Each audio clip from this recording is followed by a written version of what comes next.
মুহররমের দ্বিতীয় শুক্রবার 26শে জুন একটি আমল করুন, আপনার ভাগ্য বদলে যাবে, মনের সব আশা পূরণ হয়ে যাবে। আল্লাহ রাব্বুল আলামিন আপনার যত চাওয়া আছে, আপনি অভাবে আছেন অভাব দূর হয়ে যাবে, বিপদে আছেন বিপদ দূর হয়ে যাবে, ব্যবসা বাণিজ্য উন্নতি দান করবেন, আল্লাহর যত রহম ও ফজল আছে আপনাকে দান করে দিবেন। আল্লাহ রাব্বুল আলামিন আমাদেরকে বলেন, বান্দারে উদউনি আস্তাজিব লাকুম, হতাশ হয়ো না বান্দা, আমি রব আল্লাহ তোমাকে ডাকছি, আমার কাছে যাও।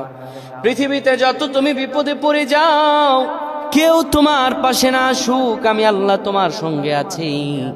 এই দিন আপনি যদি আল্লাহর কাছে চাইতে পারেন, আপনি কিভাবে চাইবেন? দুপুর 12টা যখন বেজে যাবে, জুমাবার এমনিতেই তো ফজিলতের দিন, আবার যদি হয় মুহররম মাস, যেই মাসটা আল্লাহ বলছেন শাহরুল্লাহ, এটা আমার মাস, ওই মাসের শুক্রবার দুপুর 12টা যখন বেজে যাবে, আপনি মসজিদে কিংবা আমার মা বোনেরা ঘরে একটা জায়নামাজ বসিয়ে বসে যাবেন। বসে যাওয়ার পরে কেবলামুখী হবেন। কেবলামুখী হয়ে যাওয়ার পরে এরপরে আপনি 10 বার দুরূদ শরীফ পড়বেন, 7 বার আর রহমান পড়বেন। এরপরে আল্লাহর কাছে দুটো হাত তুলে দোয়া করবেন, আপনার মনের যত আশা আছে সবগুলো বলবেন।